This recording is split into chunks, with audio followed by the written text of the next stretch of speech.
Good afternoon, all. In the series of lectures of normal distribution, today let we have some properties of normal distribution. So the first property of normal distribution is shape of normal curve is like inverted bell. Since if you draw the graph of normal distribution, it looks in this manner. Okay, so that means it is just like inverted bell shaped. Fine. It is unimodal because mode of this distribution is mu. So the single mode exists, hence it is unimodal. Symmetric about x is equal to mu because over here the value of median is equal to mu. Hence it is symmetric about mu.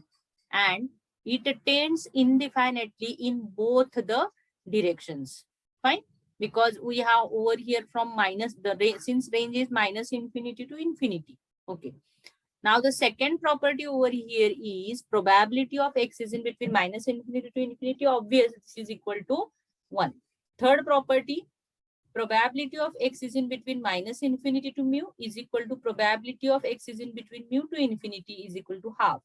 This is because median is equal to mu. Fourth property, expectation of x, that is mean of normal distribution, is mu and variance is sigma square. Next property, fifth property, mean, median and mode are coincides and the value of this is mu. Okay. Now the next sixth property, odd order central moments of normal distribution is 0 and even order central moments is 2 raised to n sigma raised to 2n upon root pi into gamma n plus half.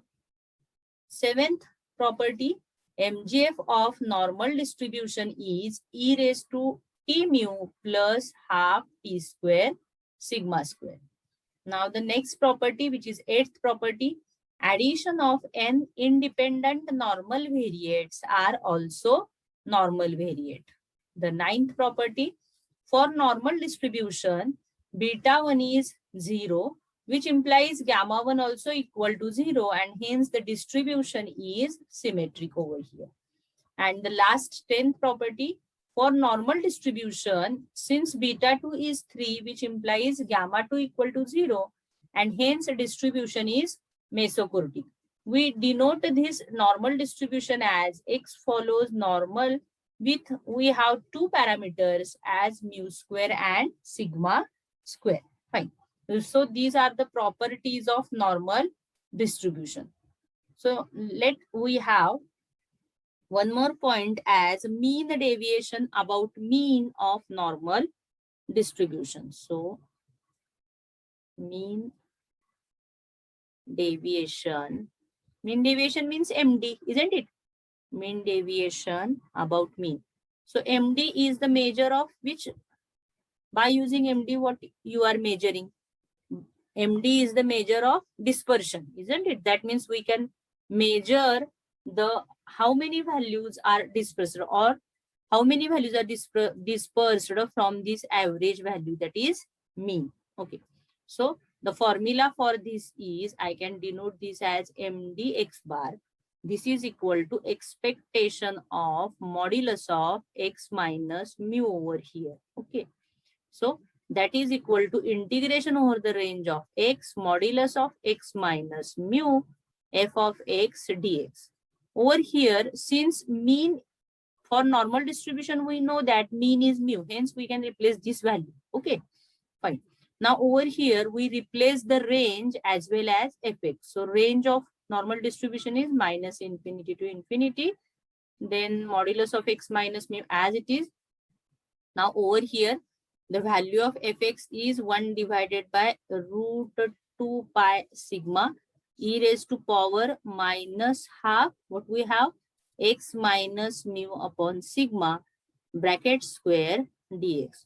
So if you observe this term, it is free from x, hence it is come out from the integration sign, and we can have the step as 1 divided by root 2 pi sigma integration over minus infinity to infinity modulus of x minus mu e raised to power minus half x minus mu upon sigma bracket square dx. Okay.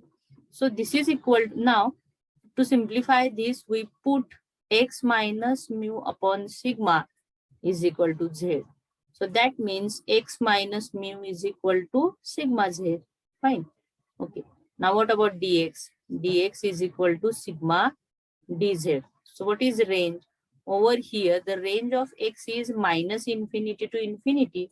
So what is the range of z? Z is having the same range, that is minus infinity to infinity.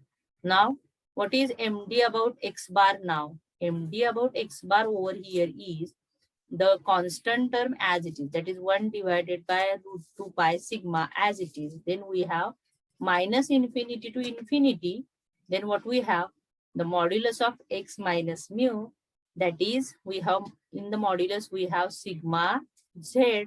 Then what we have? E raised to power minus half z square sigma dz. Instead of dx, we have the value of dx as sigma dz over here. Okay. So now we can cancel sigma and sigma. Fine. Okay. Now over here, what is mdx bar? So mdx bar over here is, if you observe the terms, we get this is equal to 1 divided by root 2 pi as it is. Then what we have? We have minus infinity to infinity. Then modulus of sigma, sigma is free from z, it is come out from the integration sign. And since sigma is always greater than 0, we write sigma out of the modulus sign. And then modulus of z, then what we have? E raised to power minus half z square dz. Fine. So if you observe, the integral is even function of z, even function of z, even function of z, because we have modulus of z. Okay, if it is only z, then it is odd function. But since it is modulus of z, the integral is even function of z, and we solve this integral as mdx bar. This is equal to sigma upon root 2 pi, 2 times what we have? 0 to infinity, then z e raised to power minus half z square dz. Okay. Now we know that we know one rule, and the rule is, we know that what we know? 0 to infinity e raised to power minus ax square x raised to b minus 1 dx is equal to what we have? We have this as gamma b by 2 upon 2 into a raised to b by 2. So simply we need to find the coefficient of e raised to power minus x square. So coefficient of e raised to power minus x z square is half. That means a is half over here. And to find the value of b, we need to equate the raised to power. So raised to power of x and raised to power of z over here. So this is equal to 1. So what we get? b is equal to 2. Fine. So let me replace the value over here. So mdx bar is, what I have? I have sigma divided by root 2 pi 2 as it is. Okay. And the answer for this whole integral is this. So I can replace the value as gamma b by 2. So gamma 2 by 2 upon 2 into a raised to 2 by 2. So a means half. So half raised to b by 2. So that means 2 by 2. Okay. So that means what I have now. See. So this 2 can be, or I may simplify this to next page. So what I have now? mdx bar is, let me write the step as it is. So sigma square upon root 2 pi 2. Then what I have? Root 2 by 2. Then gamma 2 by 2 is gamma 1 upon 2 into half raised to 2 by 2 is half only. Okay, so let me have the simplification of this term only. So gamma 1 divided by 2 into half. So 2 and half get cancelled. Since gamma 1 is 1 over here, so what I have now? So this 2 and root 2. So this is nothing but we can simplify this term as root 2 pi. 2 divided by pi into sigma square. So square root of 2 divided by pi, the value of this is approximately equal to, I have 4 by 5. Okay, so 4 by 5 sigma square. That is the value of MD x bar. Fine.